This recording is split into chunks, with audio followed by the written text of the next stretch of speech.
But anyway, this blog was talking about these signs and how they turn people off, especially those who are from a secular worldview, and how if they were to be approached, they would want someone to be approaching them with, I want to help you, or I'm here for you, offering a true alternative instead of just yelling baby killer. And so anybody who's familiar with the party of choice knows that we are very pro-life, and Andy's done some sessions on YouTube on how to explain those beliefs. But it's really important that we don't give the impression that we just think these women are baby killers. And Andy can actually explain that a little bit better than I can. We won't get into it now because we've talked about it several times. Right. I'm sorry. I don't want to. I don't want to break in here because I have the picture up, and I want to put it up. This is an example of the bad, the way that you don't want to do it. This is hopefully it's showing to everyone there. This is the wrong example. This is something that we from Free Radical Network got to see in person at CPAC 2013. This was driving around the streets there at National Harbor, and the question is, to me at least, what are we doing here? What is this achieving? How is this helping our cause, particularly when you're going to be driving around CPAC? Who are you going to convert there? Who are you going to shop there? Who hasn't already seen these horrible images a ton of times? Right, and when you're driving around with this pickup truck that's plastered with billboard-sized signs that say repent and show these horrible things that are going on, I've been actually in a meeting with some pro-lifers where this was their strategy. They were discussing how they could get their hands on the most atrocious pictures possible and get them blown up into huge signs and go pick it outside of abortion clinics. And they thought that that would be an effective way to shock young women into changing their minds. It's, once again, not considering your audience.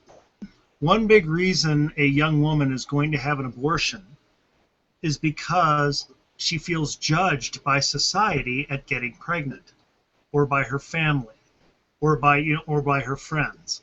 And they see her growing, and there's no way, the guy who helped cause the pregnancy looks the same. The girl is growing, okay, and can't hide it. And so she's already feeling judged for the stigma. She's already feeling looked at. She's already feeling, called out in that way. And so when you put up signs like that, you're letting her know we're judging you further. The first thing they need to know is this: I'm not judging you. I value you. You're wonderful. You're valuable.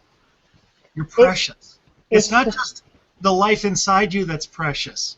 You're precious. Okay? And it's so easy for young women to say, I'm just not going to deal with it. I'm going to, take care of it as a problem, look at it as something needing a solution. But it makes a difference. And, some people say, the shame is a powerful thing and we should bring that back. And I understand where they're coming from. But I don't know that was ever an honest, effective thing as far as changing someone's heart.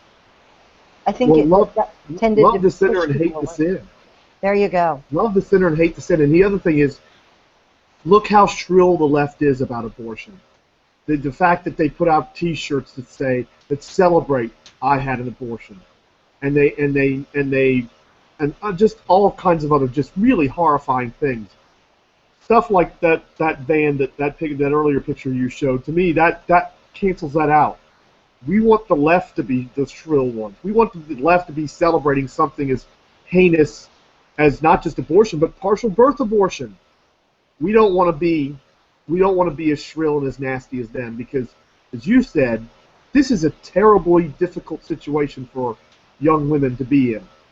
And I would prefer there be, abortion be very restricted. We have to understand that somebody that's going in there is going in there most of the time because they don't feel like they have any options. Yes, there are people who are sociopathic who are just like, this is an inconvenience and I want rid of it. But I heard a story at church on Sunday of a lady that stopped by that was walking by the church and was told by her husband, if you don't get an abortion, I'm going to leave you. And she just walked into my pastor's office and talked to him about it, and got her to talk her out of and was able to help her get to the point where she decided to have the child instead of having the abortion.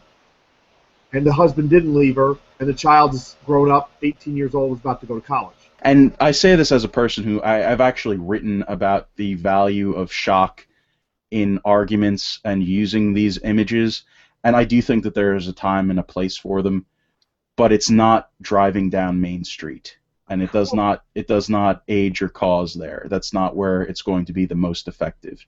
Well, I think it comes down to sales and marketing tactics, which as a messaging type of organization, that's what we're here to help people figure out.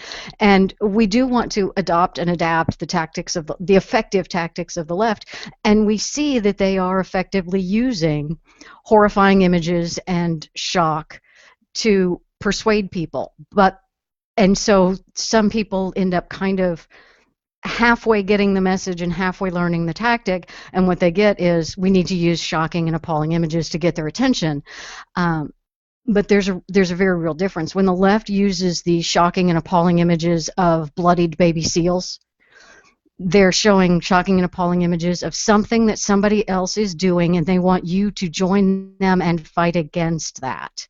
So it's the horrible thing is out there, done by someone else who will be our common enemy, and we will fight against the people who are doing these horrible, horrible things. But with abortion, and if you're showing these horrible, horrible images, the person that you're selling to is the person that you're trying to make guilty for creating and being the perpetrator of these horrible images. So you're kind of missing the boat. You're trying to sell to the person that you're accusing of being evil, and I can't convince you to join my team if I've just called you a murderer. And I can convince you to join my team if I have helped you in your time of need, or if I have persuaded you that there is a beautiful, loving choice and alternative, and if I'm showing you wonderful pictures of the 3D ultrasounds of what your baby looks like, and isn't that beautiful, and don't you want to be the creator of this beautiful thing, and then be so brave and so generous that you give birth to this beautiful baby, and then you give it up for adoption so that somebody who has wanted a baby now has this baby, and you did this for them, and you are a hero forever for this child. Now you've just gotten somebody to join you in the anti-abortion movement. I got to say this, it kind of reminded me, when I was reading this article, I spent the week listening to 4.5 hours of debate from the Texas Senate on open carry. What does that have in common, you might ask? But think about the legislation on open carry in Texas is getting pushback. All of the resistance I was hearing was from people's reaction to seeing guns in the public. The two issues we are winning on more than any other are life and guns. Seems ironic, but it's true. And yet we have people fighting for both things that use this sort of messaging, or that make people, that do things that put off people who would naturally be supportive of the causes. And I think it goes back to something like our New Year's resolution: remember your audience. If your whole goal is just to vent and to say things, that's fine, but don't pretend that you're being helpful. You have to really think about where you're going and what you're saying and to whom. I will say I noticed that it's sort of tied together when Fishy was talking the abortion thing and then the Texas open carry. The conservative movement, our two most successful concepts, and the ones that we're most strong on, is the pro-life and pro-Second Amendment. And those are both very concrete things that we do and are very staunch about, that are in favor of protecting the helpless and helping those who are less fortunate than us, because we want them to be as safe and protected as we are. We want them to be as alive as we are. We need to remember that the left may brag about caring about the poor and the needy, but the right actually does care about the poor and the needy and the helpless.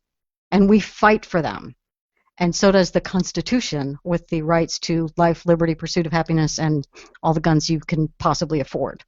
So I just think we need to remind ourselves and others that our staunch stands on anti-abortion and pro-Second Amendment are in favor of the helpless and equal justice, shall we say, or equalizing the opportunity for justice for those who are less fortunate, don't have the personal bodyguards and the tall fences.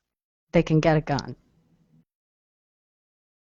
And he walks through the strategy that what we do every time, and we seem to do over and over, is that we get to a place where we eliminate these guys one at a time until the only ones left standing are the Jeb Bushes and folks like that. And is that really what we're going to do again this go-round?